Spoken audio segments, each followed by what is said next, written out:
नमस्कार, आप देख रहे हैं विमर्श न्यूज। मैं हूं आकाश, आपके साथ पेश है खबरों का बुलेटिन। दिलीप जायसवाल को बीजेपी का प्रदेश अध्यक्ष बनाने के बाद राजनीति का बाजार बहुत गर्म है। रोहिणी आचार्य ने एक तरफ से यह भी कहा है कि भाजपा ने अपने आप को बहुत हद तक दुरुस्त कर लिया है। गया के पूर्व सांसद हरि मांझी को अपनी पार्टी के इस फैसले से बहुत हद तक सुकून आया है।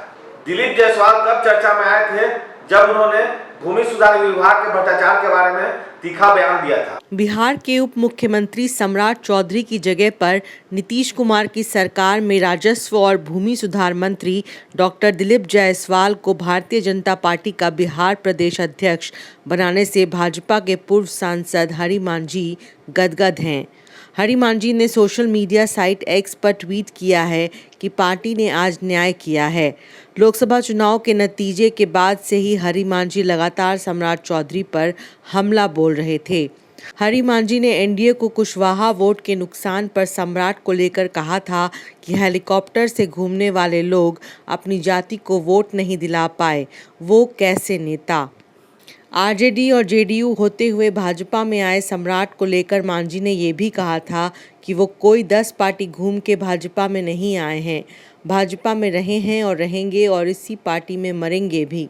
दिलीप जायसवाल की नियुक्ति पर हरि मांझी ने बिना नाम लिए सम्राट पर निशाना साधा था और कहा कि दिलीप जायसवाल बिहार बीजेपी को नया आयाम देंगे।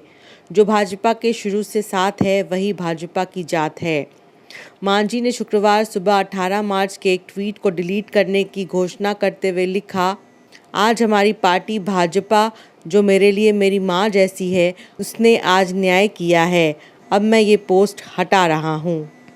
मांझी ने उस पोस्ट में सम्राट चौधरी और भाजपा के बिहार प्रभारी विनोद तावड़े की खुली शिकायत करते हुए प्रधानमंत्री नरेंद्र मोदी, गृह मंत्री अमित शाह, पार्टी अध्यक्ष जेपी नड्डा और रक्षा मंत्री राजनाथ सिंह को टैग कर लिखा था कि चौधरी और तावड़े मिलने का समय नहीं दे रहे हैं। मांझी ने बताया था कि उन्होंने जब पीएम को मेल किया तो फौरन जवाब और फ़ोन आया। जेपी नड्डा और राजनाथ सिंह ने मांगने पर मिलने का समय दे दिया, लेकिन सम्राट चौधरी ने ना उनका फ़ोन उठाया और ना ही मिलने का समय दिया। तावड़े पर भी उन्होंने यही आरोप लगाया था। खनिज खदानों पर केंद्र सरकार का अधिकार और अधिक बढ़ जाएगा। सुप्रीम कोर्ट ने बहुमत से यह फैसला दिया है। देखिए यह रिपोर्ट। भारत में खदानों के ऊपर टैक्स या रॉयल्टी का मामला सुप्रीम कोर्ट के संवैधानिक बेंच से तय हो रहा है। 9 जजों के बेंच ने निर्णय दिया है कि राज्य सरकार खनिज पदार्थ को निकालने पर रॉयल्टी नहीं लाद सकती है। इस तरह राज्यों के द्वारा रॉयल्टी लगाने का अब तक व्यवहार अब रुक जाएगा। इसके पहले 60 जजों के बेंच ने कहा था कि इन पर रॉयल्टी एक तरह से टैक्स ही है। 1989 के इस फैसले को 2004 में 5 जजों के बेंच ने पलट दिया था। इसी वजह से 9 जजों का बेंच बनाया गया। जानते हैं कि भारत में अनेक ऐसे आंदोलन हुए हैं जो धरती के नीचे के खनिज, पेट्रोलियम आदि पर राज्यों के बड़े हक का दावा करते रहे हैं। बृहस्पतिवार को बहुमत से लिए गए बेंच ने फैसला दिया है। इसकी घोषणा चीफ जस्टिस DY चंद्रचूड़ ने की है। राज्य सरकार रॉयल्टी को टैक्स अधिकार के रूप में नहीं वसूल सकता। राज्यों के पास खदानों के संदर्भ में निर्णय लेने की योग्यता नहीं है। इस फैसले का असर केंद्र राज्य के बीच के संबंधों पर पड़ सकता है। इस पूरे निर्णय का आगे मिनरल क्षेत्र के नागरिकों के जीवन पर भी असर पड़ सकता है। रोजगार समाचार। बिहार और झारखंड में अग्निवीर के रूप में सेना भर्ती रैली की शुरुआत हो रही है। बिहार और झारखंड से अग्निवीर के रूप में सेना में भर्ती की शुरुआत हो रही है। देखिए रिपोर्ट। शनिवार 27 जुलाई से रांची के स्पोर्ट्स कॉम्प्लेक्स में बहाली के लिए रैली होगी। कर्नल विकास भोले ने इस मौके पर कहा है कि दलालों के चक्कर में पड़ने से लोगों का नुकसान ही होता है। ये रैली 8 अगस्त तक जारी रहेगी, जिसके लिए जो तारीख निर्धारित की गई है, अभ्यर्थी को उसी दिन भर्ती रैली में शामिल होना है। रैली जो है वो 27 जुलाई से लेके 8 अगस्त तक है, लेकिन अगर वर्षा की वजह से या किसी कारण की वजह से अगर हमारे को एक्सटेंड करना पड़ा तो हम 10 तारीख तक इसको ख़त्म करने की कोशिश करेंगे। हमारा एम है कि कोई भी डे हम एक्सटेंड ना करें और 7 तारीख तक हम मेडिकल को इंक्लूड करके ख़त्म कर दें। रैली हमारी पहले दिन 27 तारीख को RTJCOs की है, फिर हमारी अग्निवीर टेक ऑफिस टेक की है, 28 तारीख को हमारे ट्रेड्समैन की है, अग्निवीर ट्रेडमैन की 8th क्लास पास और 10th क्लास पास, और 29 तारीख से लेकर 5 तारीख तक अलग अलग डिस्ट्रिक्टों की भर्ती है। प्रधानमंत्री ने कारगिल पहुंचकर सेना पर हो रहे विपक्ष के आक्रमण का जवाब दिया। नरेंद्र मोदी ने कहा कि अग्निपथ योजना सेना के लिए जवान तैयार करने की योजना है। करगिल विजय दिवस के मौके पर द्रास पहुंचे प्रधानमंत्री नरेंद्र मोदी ने अग्निपथ योजना पर खुलकर बात की। उन्होंने कहा कि कुछ लोगों ने इस योजना को लेकर देश के लोगों में भ्रम फैलाया है। साथ ही उन्होंने विपक्ष पर हजारों करोड़ के घोटाले कर देश की सेना को कमजोर करने के आरोप लगाए। पीएम मोदी ने कहा कि प्राइवेट सेक्टर और पैरामिलिट्री फोर्सेस में अग्निवीरों को प्राथमिकता देने की है। उन्होंने कहा कि मैं तो हैरान हूं कि कुछ लोगों की समझ को क्या हुआ है, उनकी सोच को क्या हो चुका है। ऐसा भ्रम फैला रहे हैं कि सरकार पेंशन के पैसे बचाने के लिए यह योजना लेकर आई है। पीएम मोदी ने यह भी कहा कि जैसा कि मैंने पहले भी कहा है कि हम राजनीति के लिए नहीं, राष्ट्र नीति के लिए काम करते हैं। अग्निपथ का लक्ष्य सेनाओं को युवा बनाना है। अग्निपथ का लक्ष्य सेनाओं को युद्ध के लिए निरंतर योग्य बनाए रखना है। दुर्भाग्य से राष्ट्रीय सुरक्षा से जुड़े इतने संवेदनशील विषय को कुछ लोगों ने राजनीति का विषय बना दिया है।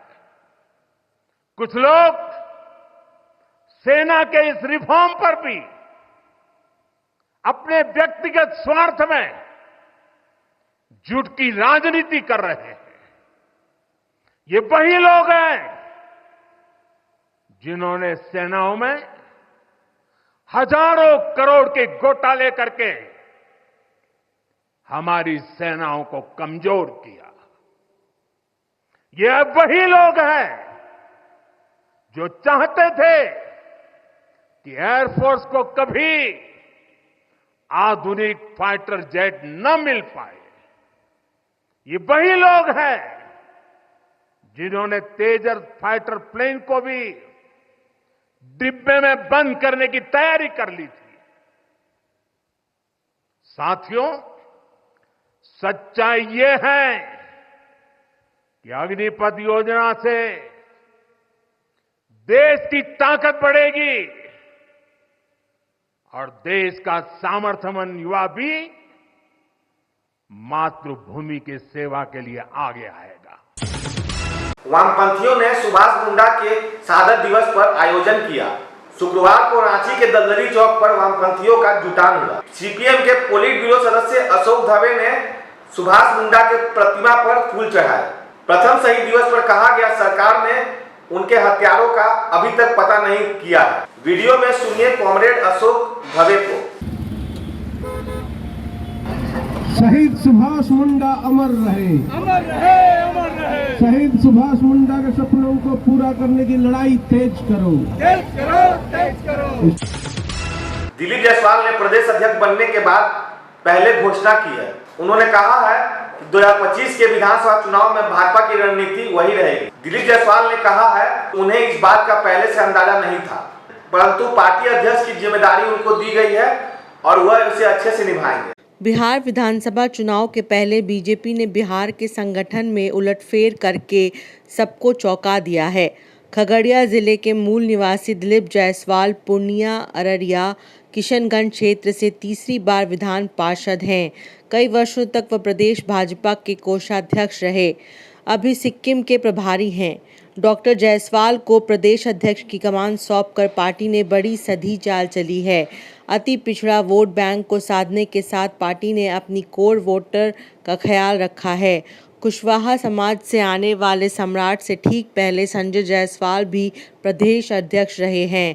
दिलीप जायसवाल केंद्रीय अमित शाह के काफ़ी करीबी हैं और बिहार सीएम नीतीश कुमार को भी पसंद हैं।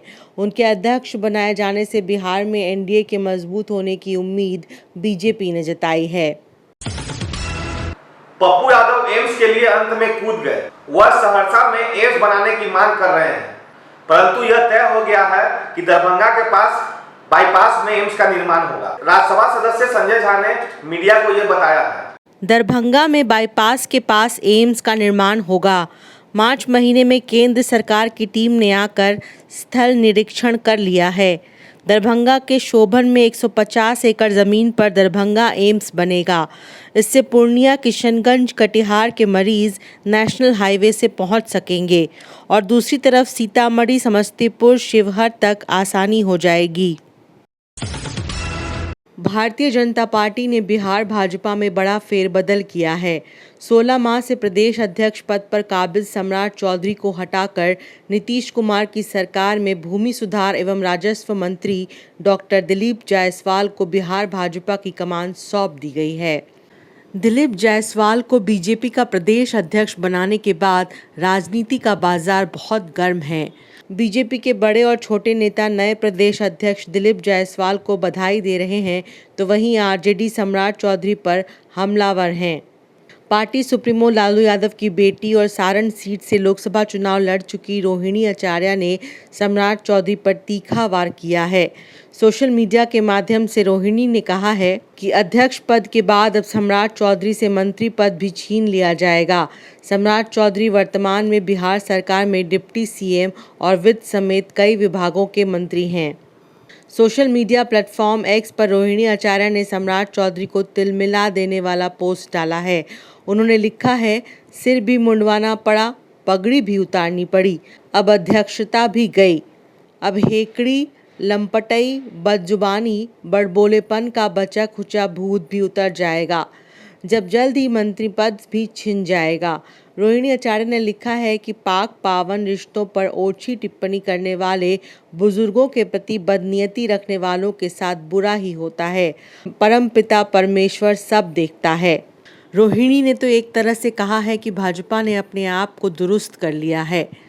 तो ये थी अब तक की खबरें। आपको अगर हमारा समाचार अच्छा लगा हो तो जल्द कमेंट सेक्शन में जाएं और उसके बारे में लिखें। अगर आप हमारे चैनल को YouTube पे देख रहे हैं तो लाइक करें, सब्सक्राइब करें और बेल आइकन दबाना ना भूलें, ताकि आपको पल पल का नोटिफिकेशन मिलते रहे। तब तक के लिए मैं आकाश, पटना से धन्यवाद।